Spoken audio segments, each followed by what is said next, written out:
A very good evening to you, and thank you so much for joining us on this edition of Spectrum Xtra, live on Radio 1 FM 90. Today being a Friday, we normally review the major events of the week.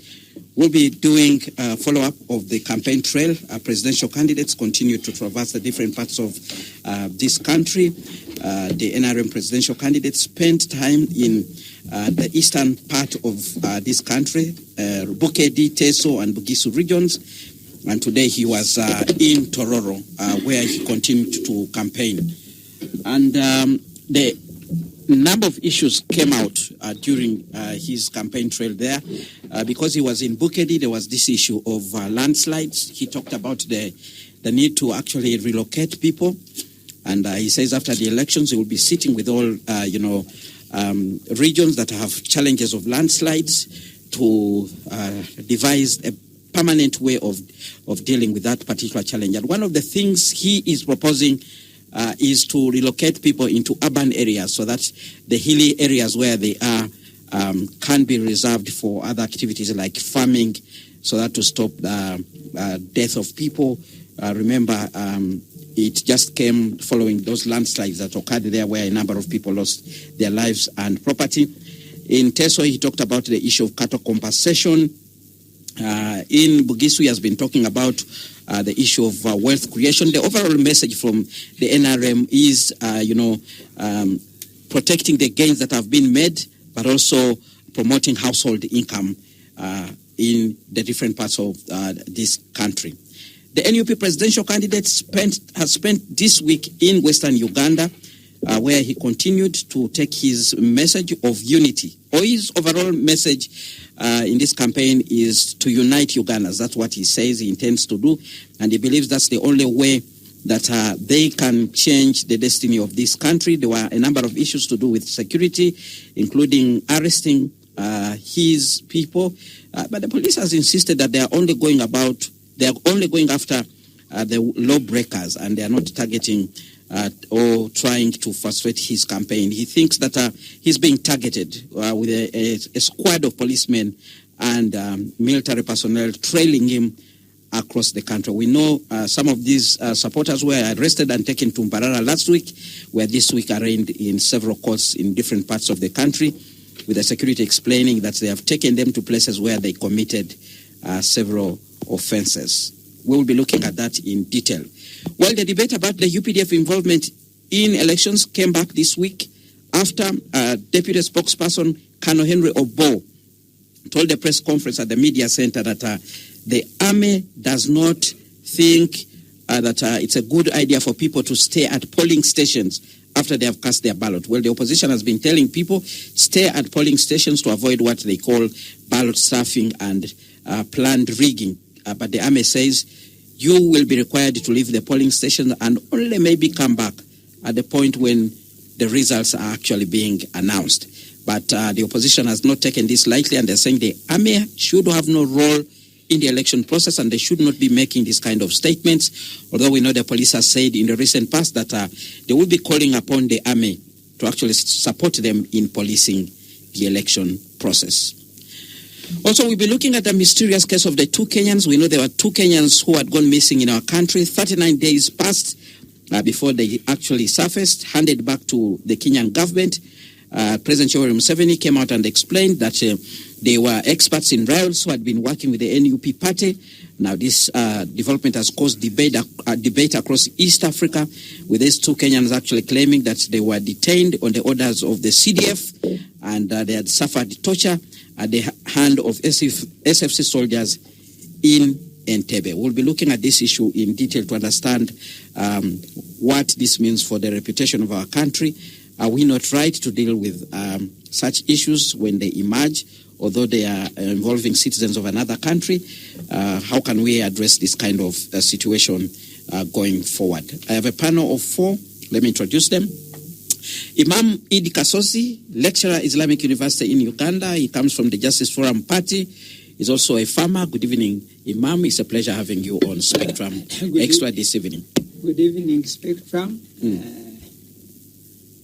Good evening, Spectrum, and good evening, my colleagues on the panel. And good evening to you, Kenneth. It is always a pleasure to be in the this program.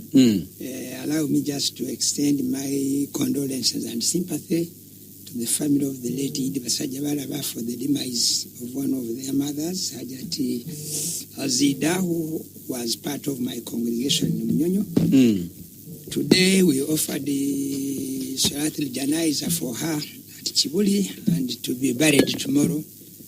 We say from God we came, to him we shall return. We sympathize with the family and ask them to be firm, because that is the trend. So Haji Basajabala Hassan and your brothers and sisters, we are with you in spirit. We ask the Almighty Allah subhanahu wa ta'ala to forgive our mother and to give all of us guidance. May her soul rest in eternal peace. Our second panelist is retired Major Pollar Awich. He is the Director of External Affairs at the NRM Secretariat. He's a lawyer and a human rights defender. Good evening, sir. It's a pleasure having you on Spectrum Xtra. Good evening, Kenneth, and good evening to my colleagues. It's a pleasure to be here. I also join Imam in extending that condolence. Haji Basajabala, who is a prominent member of that family, is on the He's also a prominent member of the NRM. That's what I'm coming to. Our highest organ, that is the Central Executive Committee. So I think the party will formally also condole with him. But I take this opportunity to do the same. All right. Making his maiden appearance on this particular panel is Mr. Amos Kuuku. He's a constitutional lawyer and a member of the National Unity Platform Party. Good evening. It's a pleasure having you on Spectrum Xtra. Good evening, Anderson, and good evening, Radio One, and my fellow panelists. In the same vein, NUP is mourning the loss of its member from Kasese, that is a senior citizen, Gadimba Hai, who has still been the flag bearer of LOC5 Kasese district.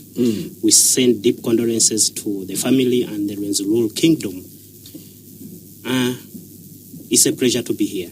All right. That's the former Prime Minister. He's the former Prime Minister of the Rwenzururu Kingdom. May his soul rest in eternal peace. Mr. Timothy Chemonges, Executive Director at Pollar Awich and also at the Center for Policy Analysis. Good evening, sir. It's a pleasure having you on Spectrum Xtra. Thank you so much, Kenneth. Good evening to the panelists and to all our listeners. I'm glad to be here. All right. Let's begin with the campaign process. And I want to begin with you, Imam. You've been following this week where the candidates were. Let's begin with an opening from you, your quick analysis of how the campaigns have been this week before we get into deeper discussion. The campaigns, as they started, I think they are still like that, except for a few skirmishes we have seen. Initially, in the first maybe 2-3 weeks, we did not see any challenges, and everybody was saying it is peaceful, it is unique. But as we go ahead, some challenges have emerged, and actually, I may say, focus is really on rhetoric, the usual business. There is no much, no new issues, no emerging issues, not even focusing on the past ones that intend probably to bring this country together and to see us go through. As you have, for example, outlined the case of the two presumed leading candidates, because they are presumed to be the ones leading, and the argument is based on the numbers of the people who attend the what? The rallies. The rallies. Attendance of the rallies and support are two different things. Also, attendance and voting, they are also two different things. I have been at it before, and at least in 1996, in 2001, I was escorting a presidential candidate. The rallies were very good, but the returns are always surprising because of one reason or another. That was Chibirige Mayanja. Okay. So maybe when you look at what you have outlined, especially for President Museveni, he has exactly stated what he has been stating in what he called monitoring PDM. Exactly. I don't see any difference. And two, telling that in Teso he talked about replacing the cattle. For how long will this one will happen? Because it has always been. In the last campaigns he said so. In 2016 he said so. 10 years down the road, nothing much has actually changed. It means, therefore, that's why I call it rhetoric. Repeat it to appease those who are present, especially those who don't mind and those who don't follow. You go to the same Bukedi Bugisu, he talks about relocating people who have been affected by landslides. This is the business as usual. It will be said, but in the final analysis, we may not see real physical relocation of these people, especially when relocation involves resources. Which resources we may not see or are not as readily available as we may see. Then complaint. Another thing I've seen is complaining about districts not working on the roads. What about districts also complaining about central government not working on its roads? Because it's almost the same thing. And by the way, who allocates to the districts?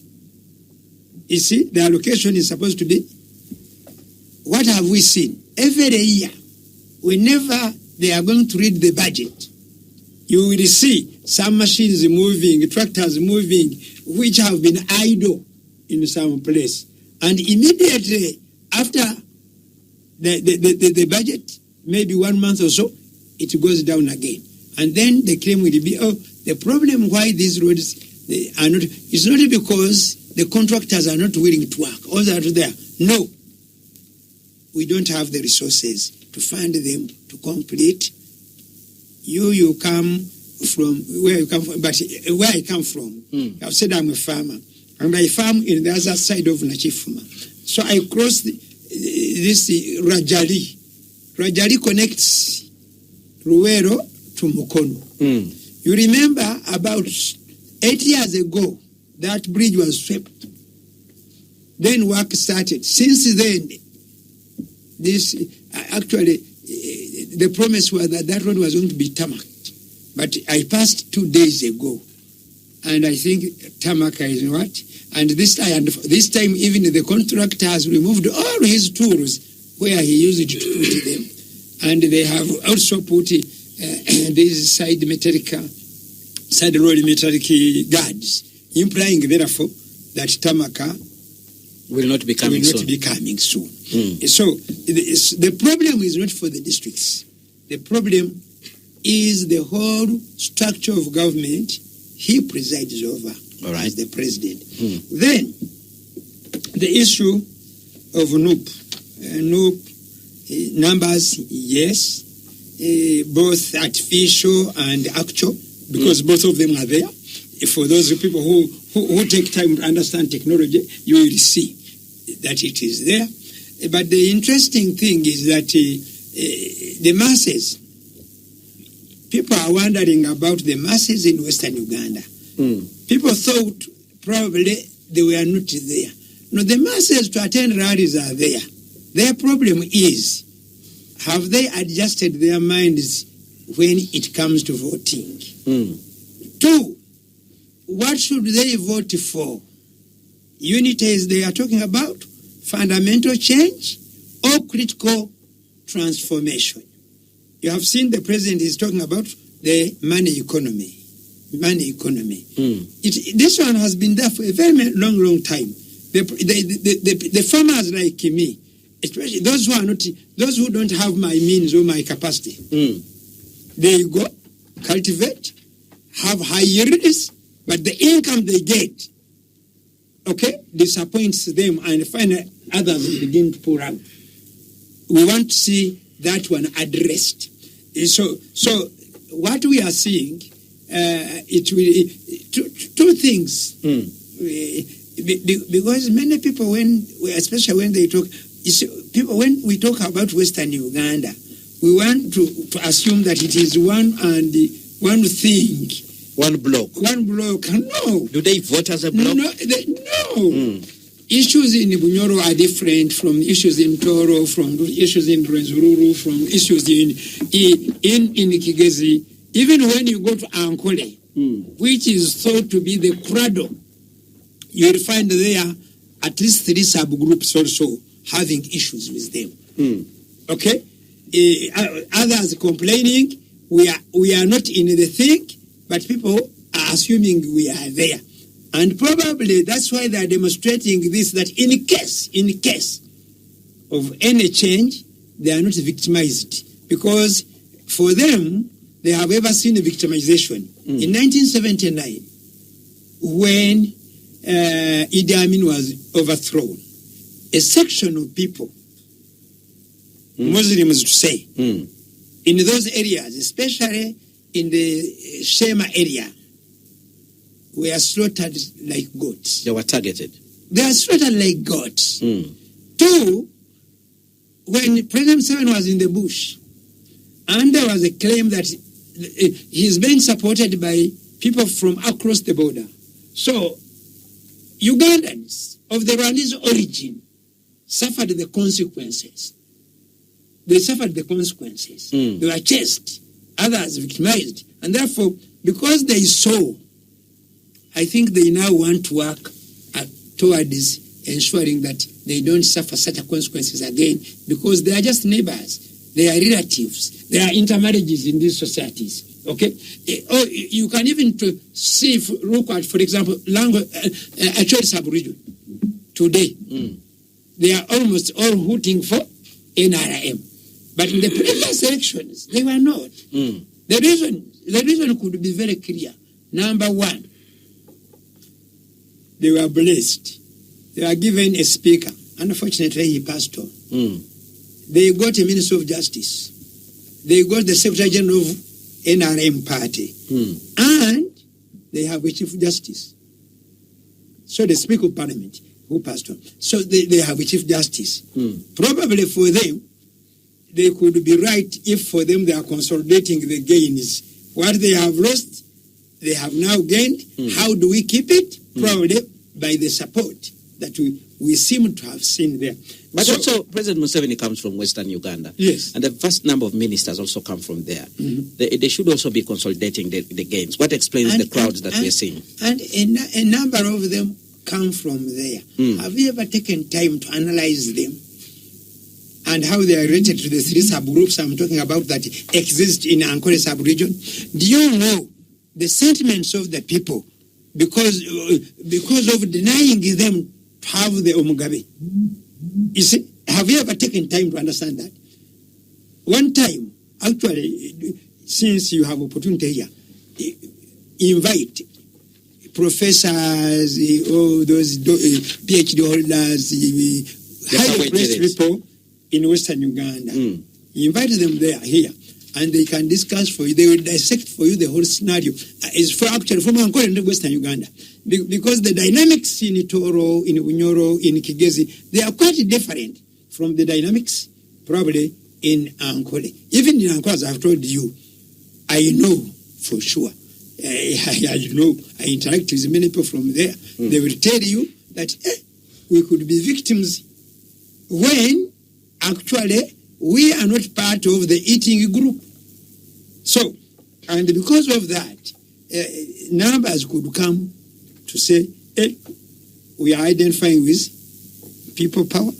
That's the slogan. So we need to go back and see and maybe check ourselves and say, is the campaign trail on issues which issues are substantial that the Ugandan society need to have a transformation that we are promised? sometime. Right, Imam, staying with you just a little bit. You asked a question whether those votes, those crowds can actually turn into votes. I've seen NRM people who have been analyzing those crowds. They say, one, there's a possibility they are coming to see a musician, Bobby Wine. That is simple thinking. Let me conclude the point. I'm not the one bringing it. I'm telling you what they have been saying. They could be coming to see a musician whose songs they have been hearing for quite some time. Then, two, they are majorly young people who probably do not vote. So, what would be a reaction to that? The first one, I don't want to buy into it because it is to simplify a matter. People have they have heard, they have seen Bob Wine in his music industry. He has been on stage for the last maybe now 8 years, ever since he joined the parliament as a politician. Okay? To me, I want to think that they are trying to say that just to create excuses. Number two, of course, young people can be excited. Like I want to quote one of them who was, he said, I am a senior 6 vacist. Or I should have been a senior 6 vacist. If I don't know whether you have seen that one. But they have made me fail to proceed. I am making chapati. You see? The one who was running. So such people could be there. The other thing is that because few people are occupied with serious work. Okay? There could be some redundancy. Okay. And therefore people say, let us actually, the stress and the pressure that is on, let us relieve some by just running through with these ones, get set. Because when he goes away from one district to another, what remains behind is what we are now going to check and see whether it had an impact or not. All right. Otherwise, the people coming to your rally will come. All right. Spectrum X on Radio 1 FM 90. We're going to go for these short messages. When we return, we will hear from the other panelists who are on the table here. But I do encourage you to share with us your thoughts using the WhatsApp line 0703-090-090. Spectrum Extra continues after these messages. Well, thank you so much for staying with us on Spectrum Extra, review major events of the week. My name is Kenneth Anderson Lukwago, your moderator, and I have a panel for Imam Idd Kazosi, lecturer, Islamic University in Uganda, member of the Justice Forum Party, is a farmer, retired Major Pollar Awich, Director of External Affairs, NRM Secretariat, lawyer and human rights defender, and Mr. Chemonges, Executive Director, Parliamentary Watch, and at the Center for Policy Analysis. And now we're going to hear from Mr. Amos Kuuku, constitutional lawyer, member of the National Unity Platform Party. Yes, Amos, let's hear your thoughts on the campaign process. Yes, thanks very much, Anderson. I'll start with the positives from the current campaign trail. At least it's good news from the National Unity Platform Party, where at least we've managed to demystify the narrative that NUP doesn't have support from the Western Uganda.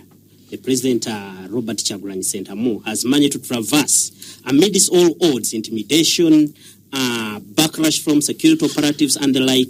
At least people, our brothers from the Western Uganda, have proved that indeed they rehearse well with the reformist movement, with the powers that requires transformation within this country.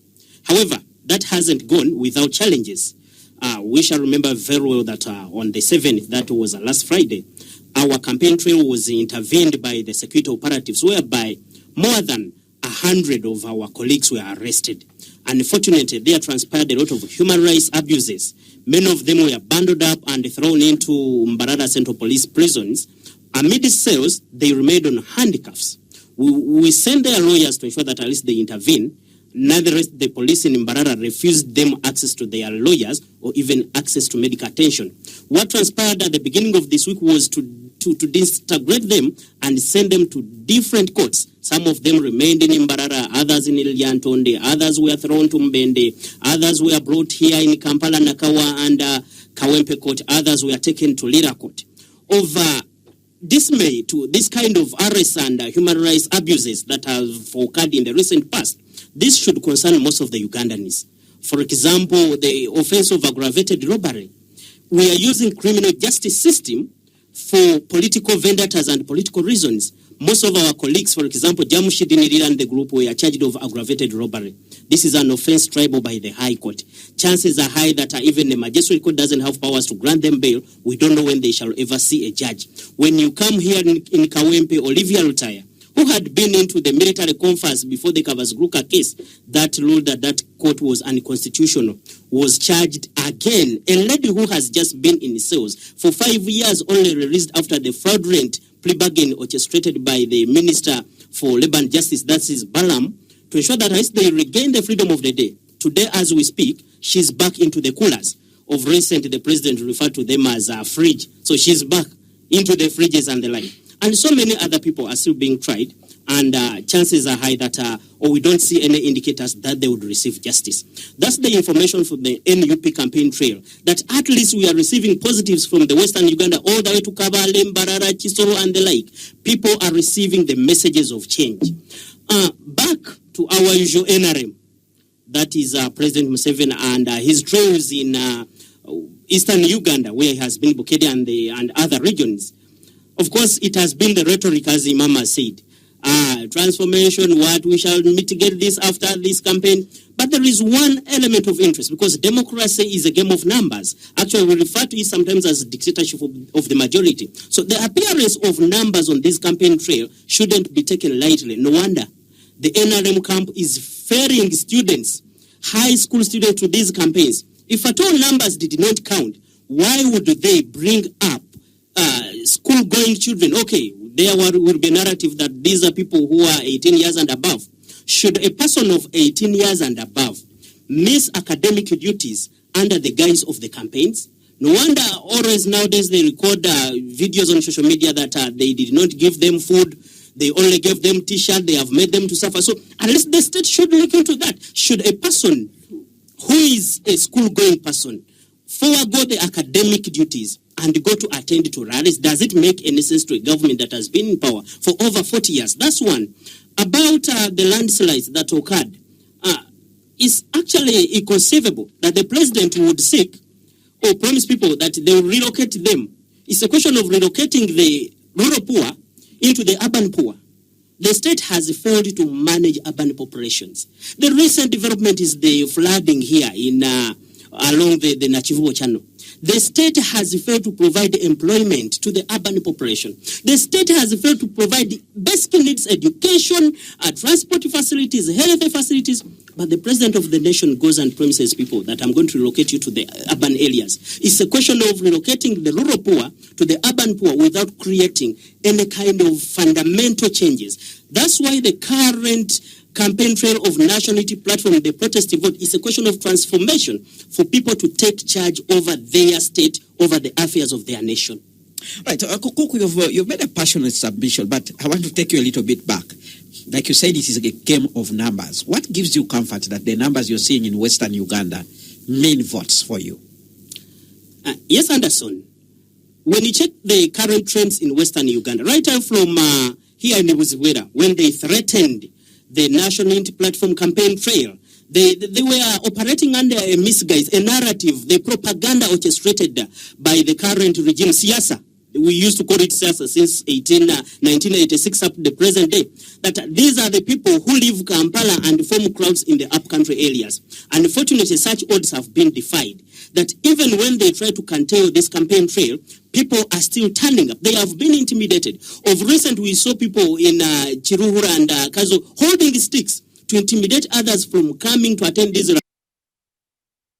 Anderson, if you are going to tell me that people, the mass people who turns up on these rallies, they are not voters, how about the school-going children who are appearing in, who appeared in northern Uganda, who appeared in eastern Uganda? Should we say that a person, an ordinary resident of Chiruhura, an ordinary resident of Kazo, an ordinary resident of Chisola and Kabale, who go and tills the land to get means of living is not a voter, but a school-going child or school-going children in northern Uganda and eastern Uganda, they are non-voters. That would be delegatory to the citizenry of this country. All right. Now, one last question to you before I move on to Timothy. How about the narrative that these so many people we are seeing attending NUP rallies are actually coming to see a musician? The narrative that they are coming to see a musician. I've seen also NRM taking musicians to their rallies? How come that people there are not even excited? I haven't seen the president of the National Unity Platform performing songs on these rallies, but always the message is people power, our power, NUP everywhere, and Tujamba Lengule. How come that people are entertained by those kind of messages instead of, I haven't seen them demanding for any song. Actually, it's only NUP rallies where we do not take musicians. But NRM has a budget for that. They take musicians. And how come that people are not attending their rallies in mass numbers, that they have to ferry students, school-going children, and the other side is the rivers? Actually, you find that people bid on different colors as far as National Unity Platform is concerned. They supply to themselves these colors. We don't provide T-shirts like NLM does with yellow colors. This is organic. Actually, people may not be that they are supporting National Unity Platform so much, but they are supporting a revolution. The revolutionary message that is being carried by National Unity Platform is the one that invites these people to these rallies. All right.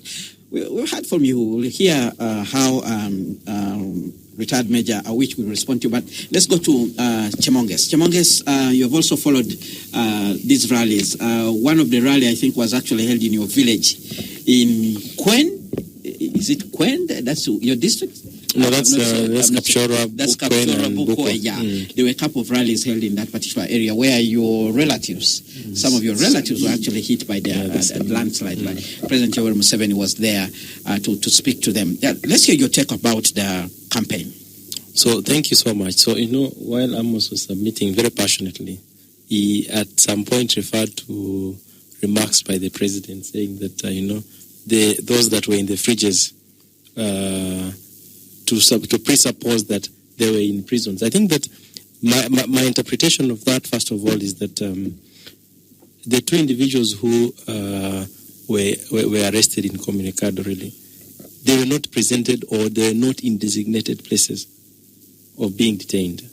And so my interpretation, first of all, just in light of what Amos is saying, is that the two individuals were arrested, and the fridges in this case are places that are known only to the president and his colleagues. The colleagues who were arrested in Barara, at least for some reason we know that they are in police cells or in some form of designated detention areas. Anyway, coming back to the discussion, I think that there had been some level of seamlessness, at least until the recent arrests in Barara, and I think that that has, in a way, tainted how the peaceful election process has been going on. And I think that most of these are well thought out processes. It's just that sometimes they end up, the thinking around it sometimes is what, from where I look at, I would want to question. Because there are proper and clear avenues you could actually arrest if you really wanted to arrest, as opposed to, staging an ambush to a presidential convoy who is moving to campaign. Probably I think there's need to understand probably the clear message that that the government wanted to pass across. The other is around the numbers that we see in the election. It is true that the numbers in the campaign does not necessarily translate to the number of votes that you get in the elections. It is true that there are different reasons as to why people come in rallies. And among those reasons could actually include those that are just coming to see who is this presidential candidate. And it is within their rights. It's the same thing with President Museveni. If you come to some parts, especially where I come from, there's this whole perception about the person of the president. Others actually think that this is an invisible human being. There are a lot of narratives. And so the thinking around that, to come and see these people coming who are campaigning, it's also part of the reason. But it's true that it does not necessarily translate into actual votes. But of course, we should say that understanding that once masses meet, you have a bigger section of those that you're likely to convince or they are likely to buy into your ideology and thinking. And I think part of the reason as to why you've seen the wielding NRM supporters in the sections of western Uganda trying to put a bit of resistance not to allow NOP to campaign there, it's a clear manifestation that sometimes when given an opportunity to engage with the audience, you are likely to create some inroads, and that is the biggest fear, I think, for NRM. Where I come from, Kapchorwa and the Sebei sub-region, NRM enjoys a significant support on ground, but it's because there are reasons as to why that is happening, and among those is because sometimes even these individuals who would provide alternative views or provide alternatives, they are not given that opportunity to freely. They've never reached those areas. Absolutely, but if you can see the pre-election moving, let alone even Kapchorwa, any other part of this country, there's been a deliberate restriction of the opposition to move across the country. And also, of course, that aligns the question of resourcing. And so the bigger support that NRM enjoys, it could be partly because of the good work that they have done, but also because they have prevented others, from making inroads in that area, and it's very deliberate. Of course, the other is around the probably manifestos that the different candidates have been presenting. Of course, President Museveni enjoys a bit of advantage from the incumbency perspective, and I think that when you see most of the African presidents, it's a thing that is cross-cutting, where you see there are these programs like PDM. President Museveni has been literally campaigning, but in the name of pushing the. He has actually been campaigning. Yes, he's actually been campaigning. So what we are seeing today is simply an addition to what has been going on. The icing, which is an advantage of incumbency, and so that slightly disadvantages the others. And probably part of the electoral reforms for the future is to ensure that there is a sense in which the ground or the platform is equal, or it is perceived to be equal, because as it stands today, the incumbency provides an advantage to the incumbent over the rest. In fact, the rest start from zero. The incumbent is starting from around 40%, and the question of resources. Of course, lastly, probably in light of the discussions that you presented, is around the issue-based politics vis-a-vis the sentimental, but also some of the taking advantage of the ongoing narratives. It is true that there are issues definitely that the presidents, especially the presidential candidates, have presented, but most of these things are recurring. In fact, if you properly look at the previous manifestos, if you look at the previous remarks in the campaign, you see that the things are similar. And so you find that there is very little new that is being presented to the public. Across the board? It's across the board. The same approach that NOP is taking. It's just the same approach, but it's presented differently. The packaging. Okay. So there is really nothing new. The opposition, although it finds that they are fragmented, they are weak, and they do not have that, the collective power to push. All right. Right, and now that you've listened into the submissions of your colleagues on the table, now let's give you an opportunity, retired Major Pollar Awich, to give us the NRM perspective of this campaign process. We request for an hour. For an hour? No, I will just make a summary on this because we have the facts. First of all, we note that the campaign trail has 8 candidates, and the Electoral Commission has given schedules. So no candidate is moving arbitrarily, at least for us. If other candidates are moving the way they want, that is unfortunate. But for us, we are following the schedules as provided for by Electoral Commission. And indeed, there has not been any clash on the schedules. And to that effect, Electoral Commission has given our candidate a district per day. And if you realize that you go to a district once, and if you realize that there are about 140-something districts, and that would take a long time. So we have been following the schedule by the Electoral Commission, save for the fact that the president launched his rally in Luero, but he's still going back to Luero because the Electoral Commission schedule still take him back to Luero. So we as a party, we have zoned ourselves because we have realized that the core work of the Secretariat is to mobilize and ensure there's new recruitment of party members and the vote for us. Therefore, we have agreed as a top management, that is the directors and Electoral Commission chaired by Secretary General, that even if, for example, you are a director of medical affairs, this is a time to go to Andachi and do mobilization. For example, director legal is in charge Bunyoro. Myself, I'm in charge Lango. Those are 10 districts.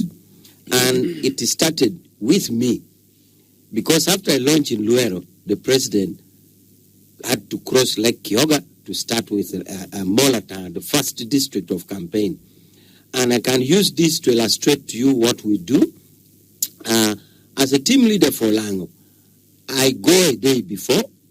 I ensure that I have public address systems which I deploy to move around the villages to tell people our candidate is coming, please come and listen to his message.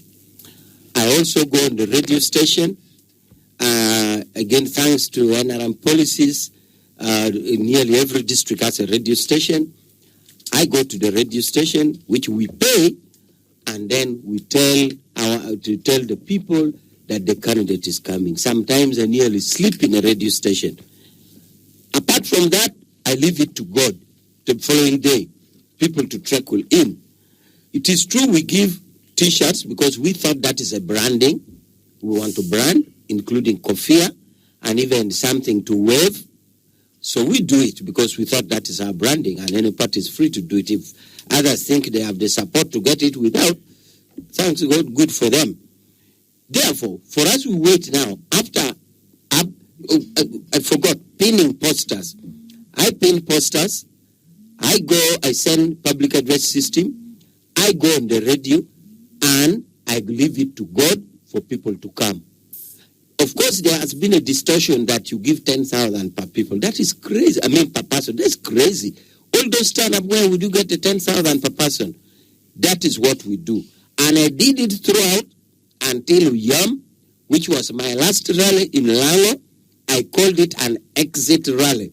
And I put in so much effort there, including, as I said, talking on the radio up to nearly wee hours of the night, because I knew that was an exit rally to leave Lango and go to West Nile. So that is what we have been doing. The president, of course, the time is not enough. So the president, we have tried to have an abridged version of the manifesto. But even then, the time is not enough. So he picks topical issues that he discusses and also customizing with the area. Now, he leaves the other part because we have a procedure of later on going down to the grassroots in our own structures of the party. So that is what has been going on, and the messages that you have said has been going through. The major manifesto key national issues, he mentions them. For example, you are talking of arts teachers versus science teachers, which arts has been having quarrel that their science colleagues are advantaged. That one he mentions it because it cuts across. You have things like the handling of border across the country, that cuts across. And then he mentions area specific, because we have our research system which finds out area specific issues that need address. That is how it has been, and it has been peaceful. Now, I like to talk about our research method, or what our research has found. And this, I like to say, it's not in the interest of NRM as a party to see violence or even to see arrest, not at all. And we had a top management meeting on Sunday in Umbale, and we still reiterated that as a party we want a peaceful campaign and a peaceful voting. Why do we think so? Because we did our research and found out that in no alternation, in no arrest or friction with the state apparatus, nobody knows where Noop is. We did a research, we asked 10 people. That was when the president was in the area of Moses Ali. There had been no struggle so far. We just asked a simple question. Excuse me, sir, where do you think Bobby Wine is today? Somebody says, I don't know. And then, excuse me, sir, could you be knowing where Museveni is today? Yes, he's in that area of Moses Ali. 10 people. So we discovered that violence and alternation actually works in our disadvantage. When we make it go smoothly, nobody knows at all. Therefore, we as a party, and of course we confess about the incumbency status because we have done something and we can't run away from it. So we are judged by our achievement, and therefore we are organized to the grassroots, and we feel as a political party we have the capacity to wrestle, in quotes and quotes, with any other political actor. So we don't need any support whatsoever. So a violence-free campaign works in favor of NRM, and it works against us when there's violence. So we are in for a violence-free election. And as I said, our research proved that. All right, Major. How do you explain the skirmishes we are seeing between the NUP and the security forces? The NUP is actually saying they are being targeted by the security forces. It might lead to violence, which will work against you. The state, which is independent of us, that is the state system, the police and the courts and all that, they are independent. But what we hear, they are independent of the NRM. Yes, but what we hear from the state is that they are arresting persons with criminal involvement. And therefore, the offenses will be disclosed because, as we all know, every offense has ingredients. They said these people have committed offenses. And therefore, we can't even judge them around this table because they are not there to state their case. Possibly, if the leading investigator or the prosecutor was here, he would take us through case by case to say, Mr. So did this, Mr. So did this, Mr. So did this in Lira. But in their absence around this table, we can't say much. But if the state is maintaining law and order, which is their duty, they should do it so judiciously that should be seen in the eyes of everybody that it is judicious and the offenses were indeed committed. If not done that way, as I said, it makes our work difficult. So therefore, the arrest is by the state, and the state is saying they have evidence. My only prayer is that prosecution should be quick and open so that everybody knows and does not think it is manipulation, which we benefit from. We don't intend to benefit from that. The other thing I want to say is, of course, in Western Uganda, especially Kirihura and Kazo, I was thinking that as Ugandans, we could easily have understood that even in our internal election, NRM, Tanga Udoi, Dr. Tanga Udoi, went to Kazo and the man was scared. He thought he was being attacked. Why? Because everybody there, if, for example, they had a candidate is coming and they lined on the roadside, everybody will have a stick. Even in churches, they have sticks. This is part of the culture. The problem would be if any of them used the stick for assault. I was imagining if these sticks were being captured by CNN or Al Jazeera, who doesn't know the situation in Uganda. Of course, Al Jazeera will say, oh my God, in Kirihura and Kazo, everybody had come with a stick to attack somebody. this is basically, even on border everywhere, you see them carrying sticks. But indeed, the sticks were being used. If you look at video clips, the sticks were actually being used to beat people. That would be the problem. Therefore, we should distinguish the ordinary lining up of sticks and whoever has used sticks for assault. If that is the case which has been used for assault, we call on the police to raid and do that. All right. And I'd like to request you to hold it there. We go for these messages. When we return, I'll give you more time to actually conclude your points. Dear listener, contribute to this discussion via the WhatsApp line 0703-090-090. Send us a text message. That is a WhatsApp. It could be a question or comment. The panel will respond to you. But right now, we need to go for this short commercial break. When we return, we'll give an opportunity to retired Major Pollar Awich from the NRM Secretariat to conclude the remarks before we continue reflecting on other issues that are on schedule this evening. Stay tuned, Radio 1 FM 90. We continue after these messages. Well, we're glad that you're still with us on Spectrum Xtra Live on Radio 1 FM 90. We're reviewing the major events of the week. I have a panel of 4 people, and we are looking at a number of issues that are trended this particular week on the political scene. We are looking at how the political campaigns went on, and the messages that the different political candidates have been actually churning out to the masses as they push for them to actually vote for them in this particular election period. I have a panel of 4. Imam Idd Kazosi. He's a lecturer at Islamic University in Uganda. He comes from the Justice Forum Party. I have Mr. Amos Kuuku. He's a constitutional lawyer, member of the National Unity Platform Party. Mr. Chemonges, Executive Director, Pollar Awich, and at the Center for Policy Analysis. And before we went for the break, retired Major Pollar Awich, Director of External Affairs at the NRM Party Secretariat, who is also a lawyer and human rights defender, was on the microphone. Major, please conclude your remarks before we actually move on to hear the views that are coming in from the listener and also open up discussion on another subtopic. Major. Maybe 2 other things. One is on the relocation which has come up here of landslide victims.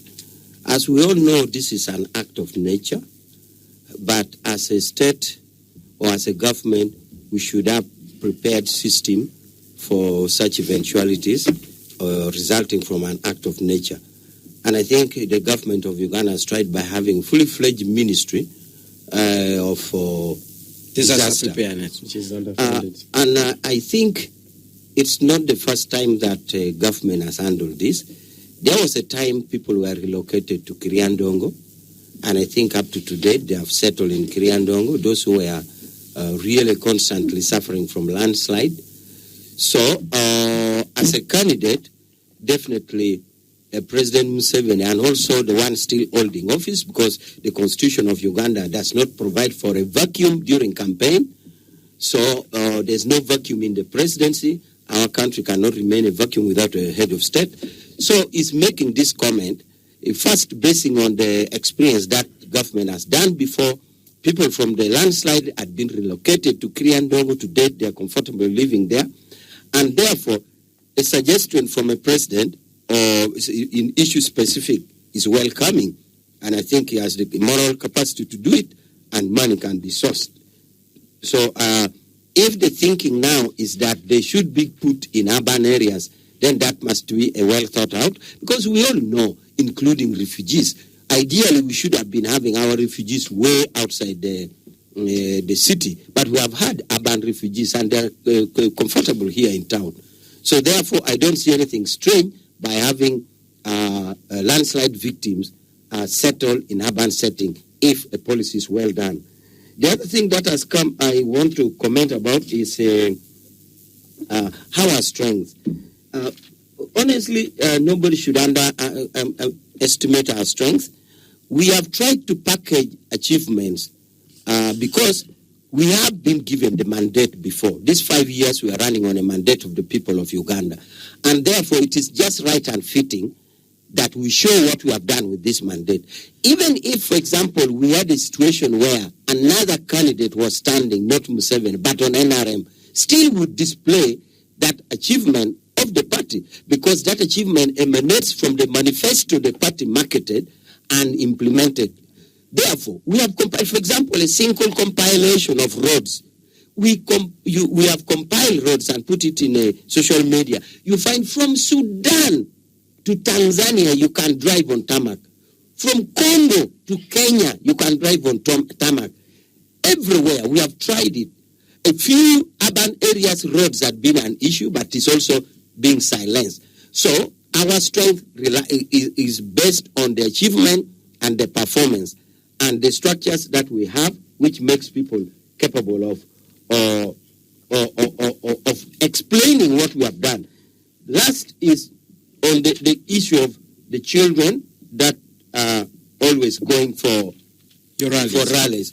First of all, there's nothing illegal about it. A child has a right to receive a political idea. There's no prohibition in children receiving political ideas, including visiting them in schools. For me, as I explained to you my method in the 10 districts that I handle in Lira, which I have found that the attendance was good. In fact, as I did mine in Lira, I even told my colleagues that I have allowed you to beat my record. For the sake of our candidate, I know my rallies in Lango were well attended. But please beat me. Do better than me. I hope they have done better than me. So in my situation, therefore, I have not had a case where I've gone to school and forced children. I do what I did and I leave it to God. Some cases, rallies are held in the school and you find the presence of children. Like in Amolata, the first rally was done in the school. It was the only available ground that we could get. So I'm yet to be seen, to be told the impropriety or the illegality of children receiving this. So in summary, therefore, we have had our campaign trail smoothly following the schedule Election Commission has given us, raising issues with discipline, and we expect, and we were surprised, first of all, by incidences happening to our colleague Noop. And we believe that we need a peaceful and non-violent campaign. And our research, by the way, you are saying numbers or not numbers, we have been doing our mini survey, our mini opinion poll. It suggests that we are going to win with no less than 75%. All right.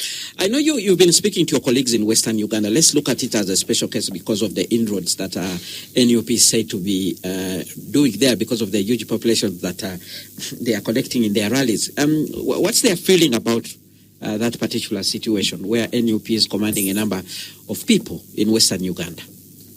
We really don't feel anything about it. Haji was talking about Western Uganda.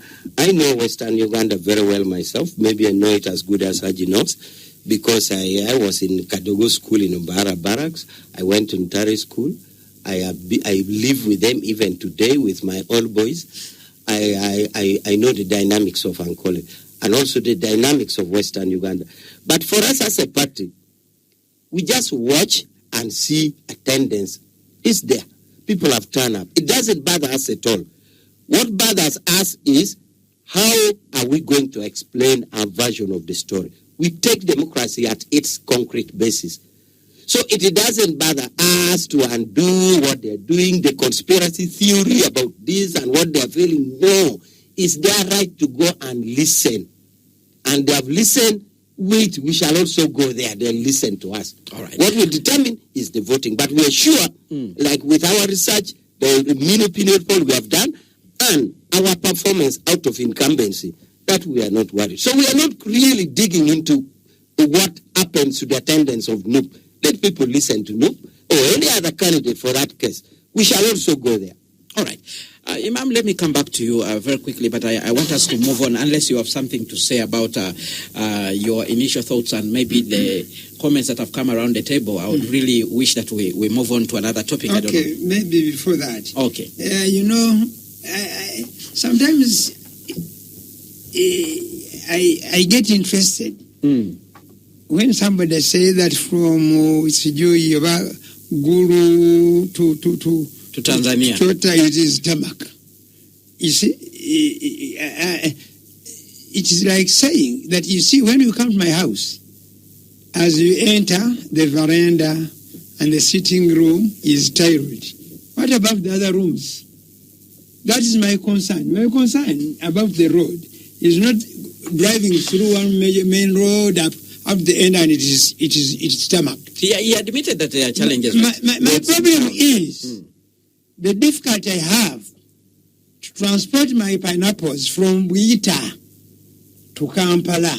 By the time I reach the road where there is a tarmac road, I have lost maybe 20% of their what? Because they are perishable. Okay? So that is critical. Then, the good thing he has admitted, that probably they have also appreciated that when they harass the opposition, then the opposition gets more attraction.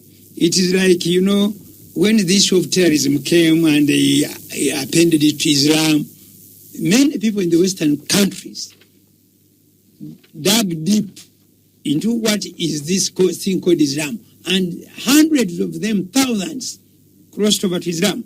So NUP could gain from the harassment. Maybe, or probably some of these police officers or whatever, they may also be NUP. And they say, in order for us now to be recognized better, let us stage this roadblock. I thought I saw actually roadblock with out of the blue. It threatens. The other thing is that we are concentrating much on President Museveni and Bob Wine and their campaigns. Actually, we are missing critical and strong messages by other presidential candidates because some of them are actually focusing on real issues that affect the Ugandans. Whereas these two largely is counter-accusations. Okay? Counter-accusations. So we need to go back. I want the media should help us to actually, the main media, because social media is determined by who owns it.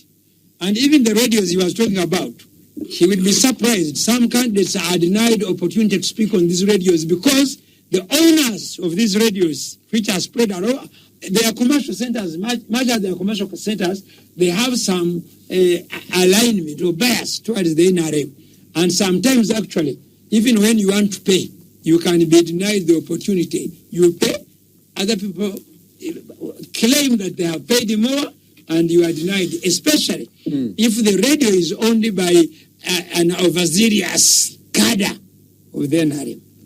So, what I want to see is the opportunity, as I has put it, to let everybody move freely, okay? Because I rarely see police vehicles, whatever, following President Museveni.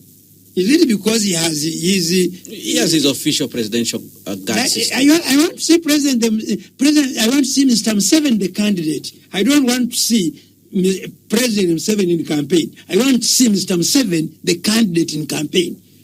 Yes. Is that possible? It is possible if we are democratic. But because we are not, it isn't. And that's the reality. And this is what people fear to say. I've told you. What happens in America when the incumbent is? What happens? Does he lose his security? He doesn't. I'm not saying President Museveni should lose his security. But I want to say fairness. Okay. My argument is fairness. So your proposal is when we are going to an election, he ceases to be a president. Can it happen? In our Major was earlier telling us our constitution in our arrangement, it cannot happen.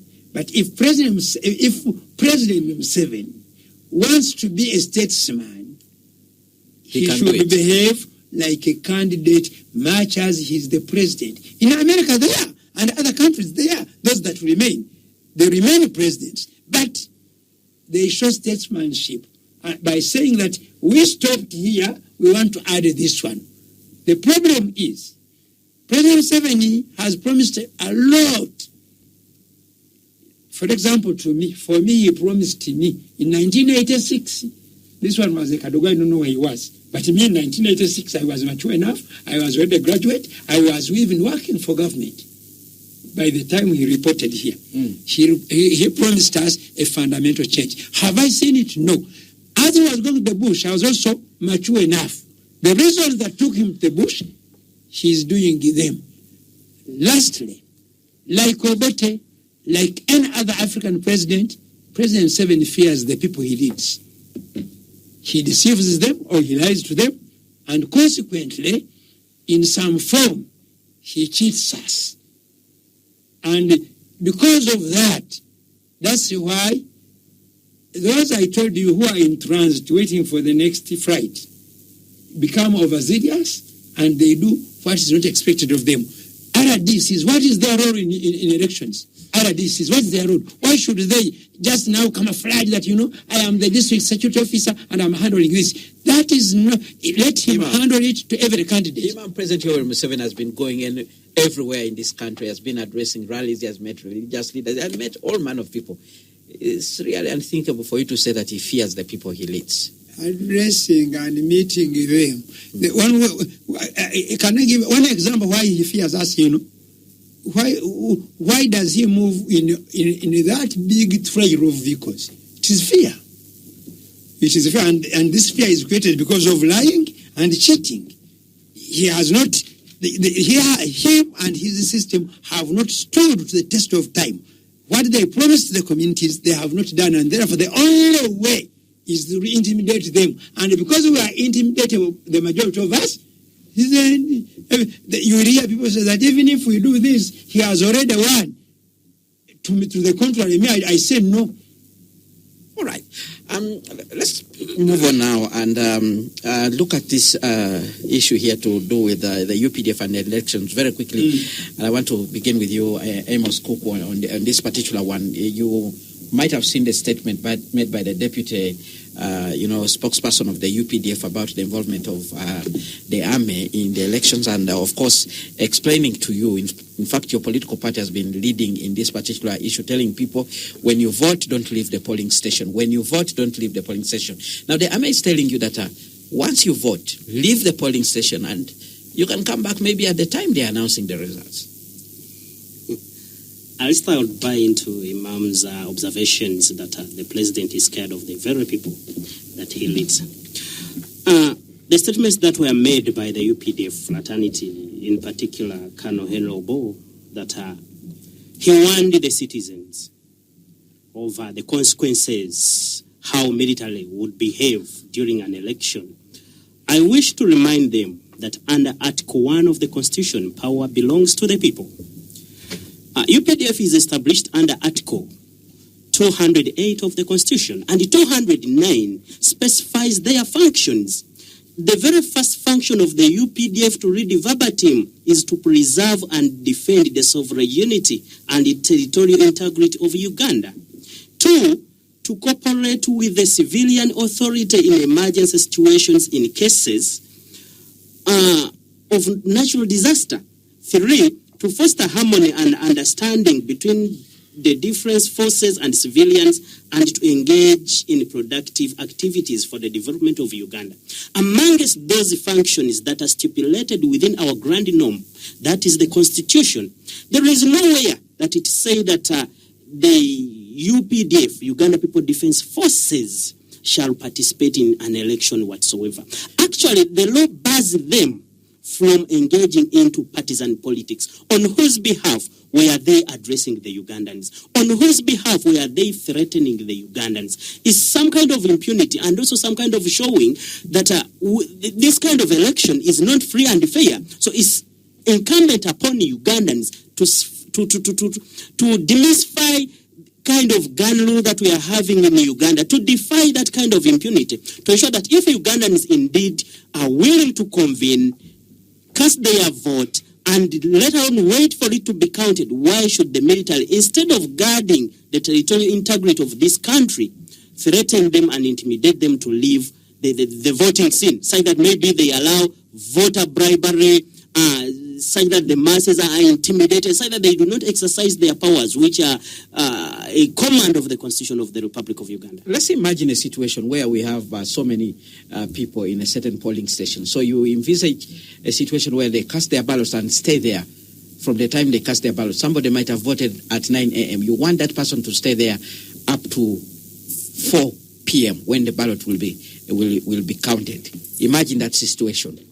2, the UPDF will tell you that there are some people who actually want to take advantage of the election situation to distort our territorial integrity. Elections are no longer a matter of peace only. There are people who can actually bring violence. What would you say?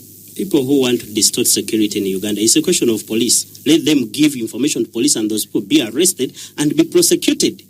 But in any case, would the masses remain at the voting centers? Anderson, you and I, we know very well that elections are conducted in open spaces. Each and every village in Uganda today has gotten a polling station. People are not going to gather like the way they gather at Kuru, where each and every kind of group of voters are going to be at their polling station, at their respective villages. Actually, during the counting of these elections, people are expected to come out and jubilate for their candidate. The exception has always been the NRM candidate. Even when they declare them winners in this country, we rarely see them celebrating until maybe when they put up adverts that they are going to serve food in Kororo or at any designated area, that people will come out. So under such circumstances, people are expected to exercise their will, what they feel. If they want to guard their vote till the logical end, so it be. Then later on, when the results are declared, shall disperse in celebrations and go back to their homes freely. All right. Chemonges, let's hear your thoughts on this issue of the UPDF, the statement made by the UPDF. Is it something we should be concerned about, or it's just the same old statements that we have had being re-emphasized that indeed the army has a role to play in an election process, and once called upon by the police, they will be ready to intervene in any situation? Thank you. You know, one of the principal institution responsible for elections is the Electoral Commission. And they should be able to provide some level of oversight, but also ensure that they provide guidance. And one of the recurring issues for all election has been the question of how much involvement of the military is necessary in an electoral process.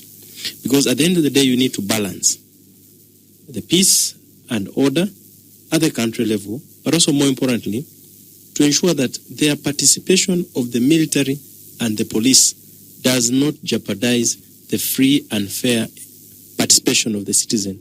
Neither does it interfere with the ability of the citizens to vote in a free and fair, environment.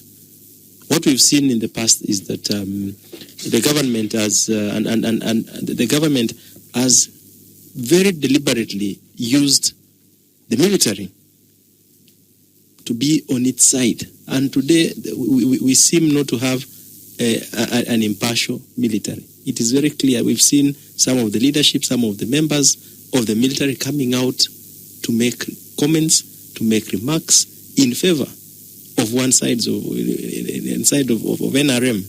In fact, the Chief of Defense Forces, who is General Muhoozi, is very clear in terms of some of these remarks. He's no longer, the would-be impartial leader. It's very clear. And so the involvement of the military is something that needs to be clearly assessed.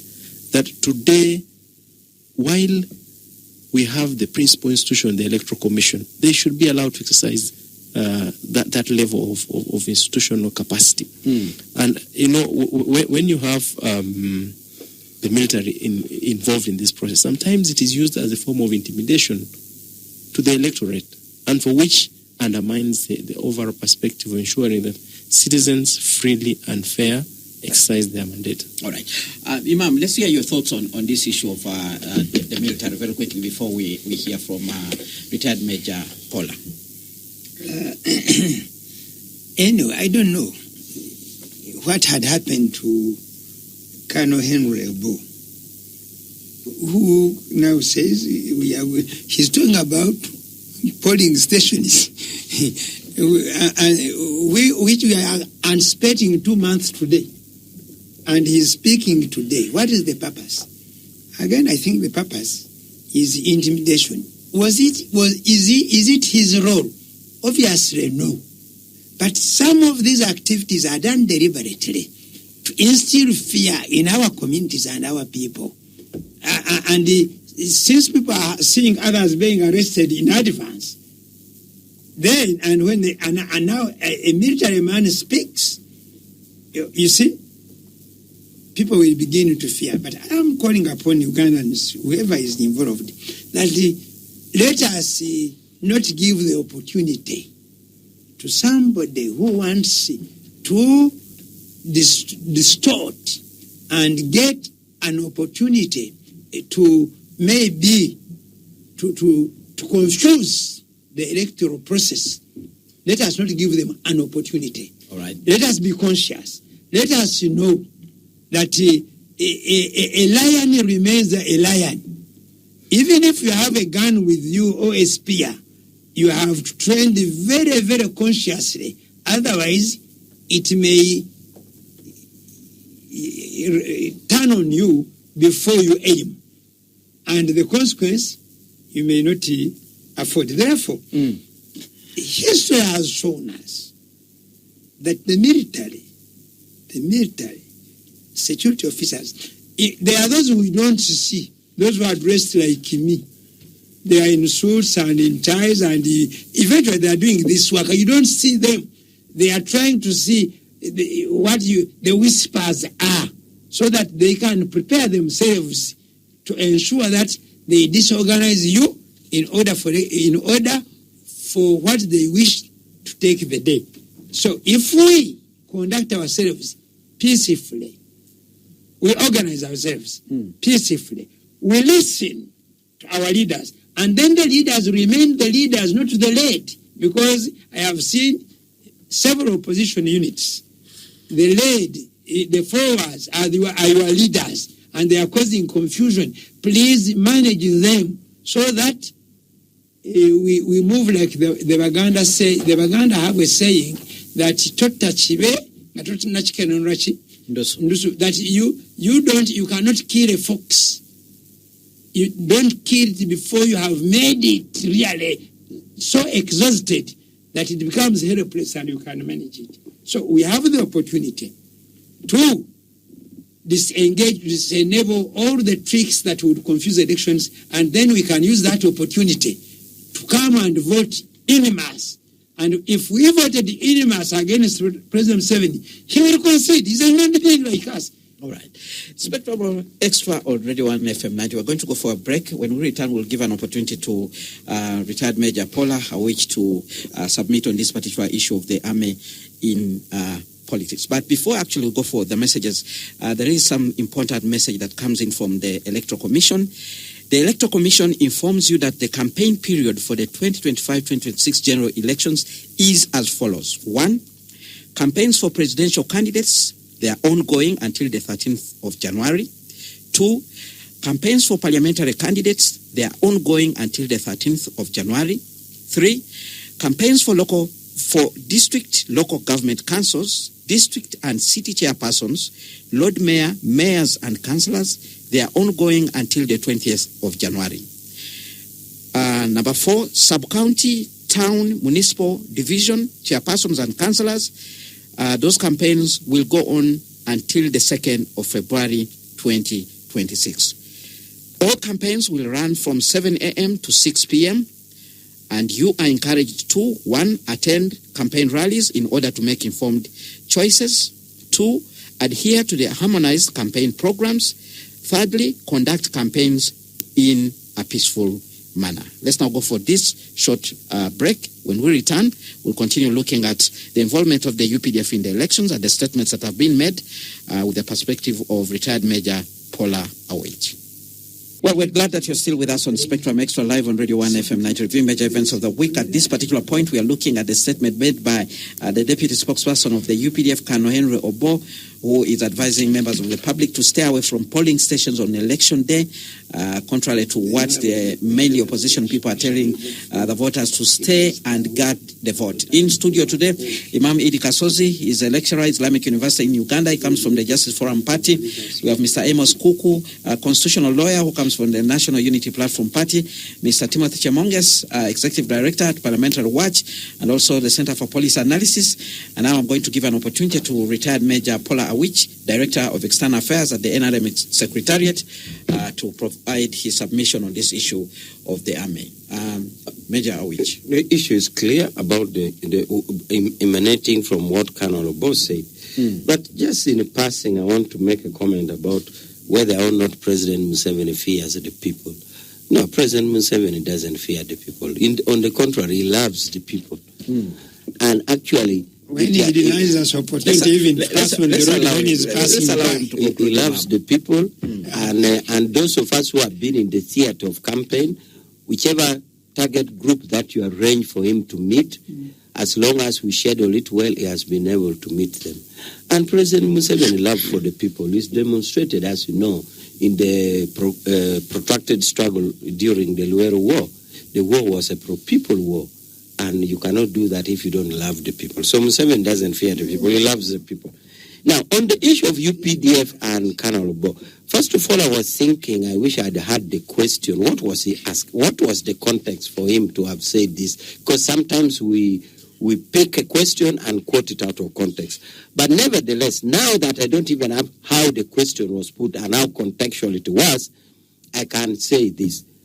That first, my land friend quoted the constitutional provision about the army. How I wish he had also quoted a constitutional provision which imports the army in election. The army, there's a provision which I can't quote now because, as you know, a good lawyer is not the one who crams the law but knows where to get it. So if given the time, I would get it. But there's a constitutional provision which says the police can invite the army. So in this election process, it will be the overall commander of the election process is election commission. Now, the election commission is given at its disposal the police to use. Now, it is the police to invite the army. Now, when the police invites the army, and pretty their role is clear. One, crowd control, to make sure that there's no, because the police may not be enough to control the crowd, just in case the crowd behaves unruly, to disorganize the polling process. Two, to also ensure that there are no bad people who may be planning to either shoot or do something on that day, which police may be seen on the ground. So, my land brother, the army is rightly in electoral process under the law, which makes the police invite them. And that is the only thing. Because police are seen on the ground, so they need the army. And the army will be under the command of the police, which police will be under the command of Electoral Commission. So I hope this is clear about what the army does. And I think Colonel Obo is aware. And for us as a party, that is what we know. And that's why I was questioning, because I know Obo is a clear-headed person. That's why I was wondering, what was the context on which he was answering this question? So that is the role of the police. Right. And the army will be inside the police. In fact, on one occasion, the army will be under the command of the police. All right. Thank you so much for that particular context. And now, very fast, we have one other issue to deal with. And Imam, I want to start with this. I want you to start with this, Imam. This is the issue of the Kenyans and the statements which were made by President Yoweri Museveni. And the explanation that these two Kenyans gave when they actually went back to Nairobi about the ordeal they suffered while here in Uganda. Imam, very quickly, what do you make of this development? The two Kenyans being here for 39 days, they were looked for by lawyers. There were motions moved in court, and the state declined.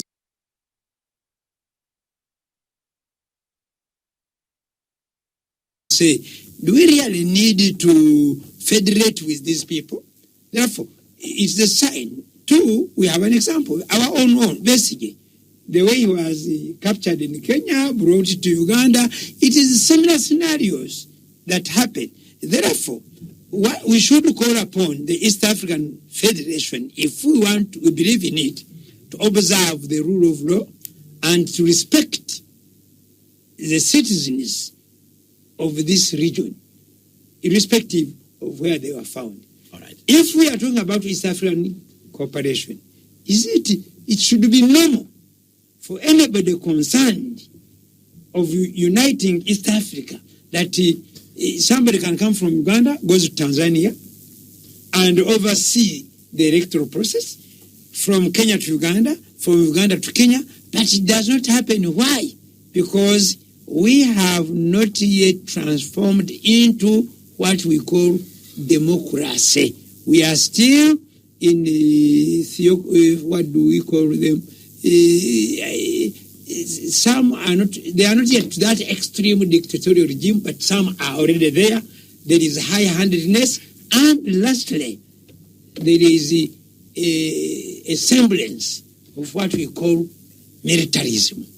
And militarism is not a science. It's just a state of the mind. That's why, as I think Chemonges put it, trying to explain to us what the president meant by saying they are putting in the fridge, that they were keeping them in ungazetted places so that they are not easily traceable. And if, for example, anything happened to them and one died or both died, nobody will be responsible. All right. Amos, let's hear from you very quickly on this issue of the Kenyans. Anderson, this is a little bit emotional of how the Kenyans activists were handled in Uganda. I'd refer to a court decision that was issued on 22nd October by the Civil Division of the High Court in Uganda when we went to court to seek for a writ of habeas corpus for them to be produced. In that decision, court held that if I find that one cannot squeeze blood from a stone, the state cannot produce. The state can only produce what it has, and it would therefore be unrealistic to expect the desired outcome from the circumstances that could not in any case yield it. You find that in that decision, court equated that requiring the state to produce these two Kenyans, it would be tantamount to squeezing blood from a stone. It is actually went on and concluded that these were voluntary disappearances, maybe out of an accident, maybe death, or even that they were not even in Uganda. The fundamental question would be, the right to liberty is non-derogable in Uganda. The writ of habeas corpus is non-derogable. It's fundamental to our constitutional law and the rule of law. If court can issue such an order, to whom shall we run for protection? Who is the guardian of the masses in Uganda? So it's highly concerning over how we can derogate the law to that extent. But even beyond that, the conditions, the audios that are being narrated by these Kenyans, what they found in the safe houses that we are having in Uganda, where they were held in Kasenyi, over 150 people held incommunicado without having been produced to court. Their whereabouts is completely unknown. Two, the international perspective, how we liaise with international diplomats and the like. For example, the two Kenyans are saying that they found their Nigerians, one South African, and other people. Where does that leave the state of our country vis-a-vis when the president comes out openly and owns this, that we had them in our coolers? All if right. People are held over an offense, why not producing them in courts of law? All right. Chemonges, your take on the situation of the Kenyans and how they actually found themselves here and the statements made by the president. I think for me, the president is the chief of command and he enjoys a lot of intelligence and consumes it on a daily basis. He is briefed of what is happening in the country. So I'm not surprised that he put out that information out. I think it's in the manner how that information was put out that exhibited the highest level of impunity. That the head of state is aware that there are individuals who are held in communicado, and nothing is happening. The Kenya has called for their citizens to be released. There have been a lot of call by different players, but there's been really very little happening until when they thought that it was right for them to be released. But for me, it speaks to two things. The first is the impunity that I think the NRM government continues to exhibit in terms of the abuses of human rights, which is a very key thing, despite the fact that you have individuals, both technical and those that serve in the political wing, be key defenders of the Constitution. Pollar Awich here has served in the highest human rights offices in Geneva. And seeing some of these things happening in a government that he supports is despicable. The other is, for me, around the respect, but also the strength of institutions. Because we saw that the judiciary came out very strongly to give its position on that matter. We had the police, which also has exercised some level of, autonomy. And the state organs say they don't know where they are. They don't know where they are. And again, it speaks to the fact there are individuals like Sam Mugumya who have no information is available of their whereabouts. And so I think that when institutions are broken down to serve the interest of individuals, democracy is undermined, but also the respect of the rule of law and the respect of human dignity is undermined. All right. Let's go to Major Awich. Major Awich, we want to hear your thoughts on this issue of the Kenyan brothers who were found here. The Kenyan brothers who are found here, we need to look at the genesis surrounding their arrest. The information that comes now to public is that they were experts in riot. Yes, and there has been a long-running... No, I'm going to explain. First, Aji, there has been a long-running belief, including from Dr. Besige, that we cannot change government by ballot. So there has been a narrative that please look for another alternative. And therefore, this was right and fitting to bring...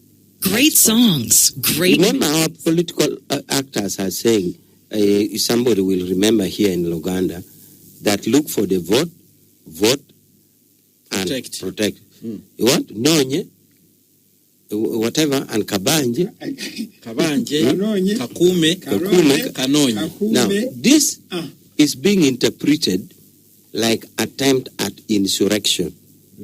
That if you vote and you don't get the desired voting, mobilize a group of people to simply take government by insurrection. And there's evidence that there are experts who do that. And unfortunately, by some experts from Western world. And many of these things are being done, the experts are training, including, for example, during homosexuality move.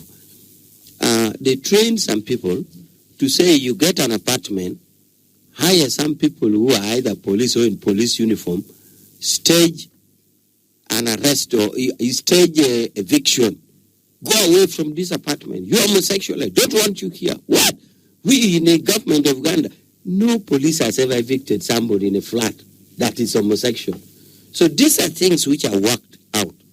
Therefore, the genesis of this Kenyan thing is because the security had got information that these are experts who are trained to train people in not only riot, but insurrection. Insurrection means a group of masses of people, in most cases unarmed, just storm the state system and want to overpower and change a government. So this is the genesis. All right. The problem I see, The problem I see is the dilemma of Attorney General. Attorney General, ideally, is the state, they are lawyer of all government organs. Even if a driver Minister of Agriculture knocks somebody, Attorney General represent Minister of Agriculture. Now, it depends on the affidavit shown by that particular ministry, which is now their client. Maybe there's that disconnect where the Attorney General didn't have sufficient information from his clients. And that's why Attorney General went to court in that way. Because Attorney General will depend on affidavit and that is what the court also based. Because the court will base itself on the affidavit presented before court. So court found in both affidavits that there was no evidence of these people. The only thing that we could still work on is if investigation goes on, which exposure would also jeopardize the investigation. How do we marry this as a country? Investigation and the due process of the law. All right. I know it is non-negotiable, but that is the dilemma the state finds itself. Do you investigate and tell them where they are, produce them in court? So that is a dilemma that is still going to be developed in the jurisprudence and the legislative process. So that is the only place the government finds itself stuck. All right. I'm going to read out some of the comments that have come in from the listeners who have been tuned to this program, and then we see if we will have adequate time to respond to them. A question comes in from Drani, who says, what's Imam Kasosi's view about school children being hardened to go attend Mr. Museveni rally as seen in Mbale, Kitgum, and Gulu? I think Imam responded to that. Then we have Aine Richard listening in from Bushenyi this week. He says, electoral campaigns are presently accelerating in both vigor and visibility, with contenders deploying increasingly elaborate strategies to consolidate their constituencies. Yet the disposition toward political actors remains marked asymmetrically. Certain figures are accorded prominence and indulgent reception, while others encounter circumscribed exposure and skeptical scrutiny. This dynamic underscores that the contest is not merely a matter of substantive policy articulation, but equally a theater of perception, narrative construction, and positional maneuvering. Then we have another comment. Good evening, Spectrum Xtra. Abe Kwizera listening in from Kawempe Kutano regarding people casting their ballots and go back home until voted tally time. Constitutionally, the Hame has no mandate in the entire electoral exercise, even when invited by police for manpower and reinforcement. Still, they have no authority to decide how the election should go, unless if they want to tell us openly that this is not a democratic election, but rather a military selection. Two, since it's the regime always claiming that it's the opposition rigging the vote, it will now be the NRM calling upon us to stay at the polling stations and guard their vote until tally time. Another comment, the issue of coming to see a musician is foolery, because there are several musicians on the NRM rallies who are actually bigger than Bobby Wine, like Bebe Cool. Also, why are the youth not excited about the other candidates? Good evening, Spectrum Extra. Thanks for the show. My comments on the topic at hand: the mayhem and brutality used against some supporters while at the campaign trail for their respective candidates by security agents only writes one thing on the wall: mistrust of all security apparatus, being partisan inclined to the incumbency. Earlier this week, there has been an intense training of chief magistrates in preparation for the forthcoming election. Shouldn't this be a reason enough for us Wananchi to worry for bloody and violent acts in the forthcoming elections? In politics, the crowd at a rally may not necessarily mean you are ahead in terms of numbers, as voters and supporters are completely two different things. The East is very silent when they see some of these ugly occurrences happening under their watchful eyes, which cast their independence under scrutiny. They must implement restraint measures to the security agencies to restore voter confidence, which is already compromised. That's Kamugo Fred Keta listening in from Kira municipality. Another comment, hello Anderson and panelists, thanks for this wonderful show. No one should deceive you that the campaigns are moving on smoothly. I used to hear that people are disappearing, and I used to think that it was lies until recently when Museveni was in Kapchora and no flag bearer Kapchora municipality, Mr. Chemtai Kalifani, was abducted. Until today, his whereabouts are unknown. Chemonges there in the studio knows, and I think he is also fearing to talk about it. No flag bearer Kapchora municipality, Mr. Kalifani is missing until this evening. That's a comment that comes in from Bukose. Bobby Wine resilience to keep pushing makes me believe in a new Uganda, and I would have given up, go back to my beach and eat my smoked fish. I was surprised by my grandmother, it's a 3 years old, deep in the village, Abim district, Karamoja region, telling me to vote for Bobby Wine. Baby Win. I think that's what the grandmother said instead of Bobby Wine. He says, no amount of diversion or dirty tricks can stop the people's win. The SM7 only wins in the villages, good enough. Nupa campaigning it deep in villages now. Let's see how the people will choose after we reach every corner. That's a comment that comes in from Orlando. Andrew Racing said, Eric Racing said, I'm from Iganga, kind ask the major the gains that are worth protecting in Northern, and he shouldn't talk about peace because Northern had peace before President Museveni came to power. Then another comment, what eludes the NRM party is understanding where they started from and where they are going. SWOT analysis and see way forward for the next 50 years. Well, gentlemen, time seems not to be on our side. We have to bring this discussion to an end. I want to thank you for making this time to come here and discuss these very critical issues, and also thank the listeners for actually tuning in and contributing to this discussion. Of course, these are topics that we'll continue to reflect on even during the course of the week, and probably since we are still in a campaign process, next Friday we'll still have an opportunity to actually engage on this particular topic. So from me and the guests in studio, we want to wish you a fabulous weekend, but stay tuned to Radio 1 FM 90 because we have the news coming in from the BBC, and thereafter we'll continue with our quality programming as Joy does the Soul Train.